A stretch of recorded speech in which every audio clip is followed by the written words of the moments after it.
விருச்சிக ராசிக்காரர்களுக்கு இவ்வளவு நாள் சனி பகவான் அர்த்தாஷ்டம சனி என்கின்ற கும்பத்திலே 4ஆம் இடத்தில் செஞ்சரித்து கொண்டிருந்தார். இப்போ அதிலிருந்து விலகி 5ஆம் இடத்திற்கு செல்கிறார். எனவே அஷ்டம சனியினால் ஏற்பட்ட கஷ்டங்களுக்கு ஒரு பாதி அளவு கஷ்டங்களை இத்தனை நாளும் இந்த விருச்சிக ராசிக்காரர்கள் அனுபவித்திருப்பார்கள். இப்போ அதிலிருந்து அவர்களுக்கு பெரிய விமோச்சனம் கிடைக்கப்பெறும்.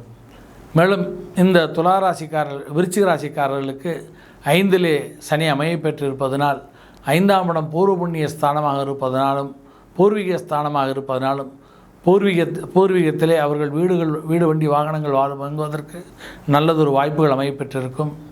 மேலும் குழந்தைகள் பேரிலே தன்னுடைய வீடுகளை ப்ராப்பர்ட்டியிலே எழுதி வைப்பதற்கு நல்லதொரு காலகட்டமாக அமையப்பெற்றிருக்கும். மேலும் நண்பர்களால் நல்லதொரு உதவிகள் கிடைக்கக்கூடிய காலமாக இக்காலகட்டம் அமையப்பெற்றிருக்கும். மேலும் விருச்சிக ராசிக்காரர்களுக்கு 5லே சனி அமையப்பெற்று இருப்பதனால் இத்தனை நாள் குழந்தை பாக்கியம் இல்லாதவர்களுக்கு கூட இப்பொழுது தகுந்த சிகிச்சையை மேற்கொண்டாலும் சிறிய பரிகாரங்களை மேற்கொண்டாலும் குழந்தை பாக்கியம் அடைவதற்குண்டான வாய்ப்புகள் ஏற்படும். மேலும் குழந்தைகளால் அவர்களுக்கு நல்லதொரு பேரும் புகழும் கிடைக்கக்கூடிய காலகட்டமாக இக்காலகட்டம் அமையப்பெற்றிருக்கும்.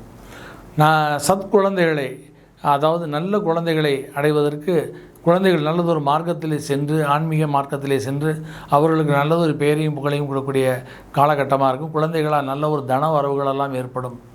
மேலும் குழந்தைகளுக்கு திருமணமாகாத குழந்தைகளுக்கு திருமண பாக்கியம் ஏற்படும்.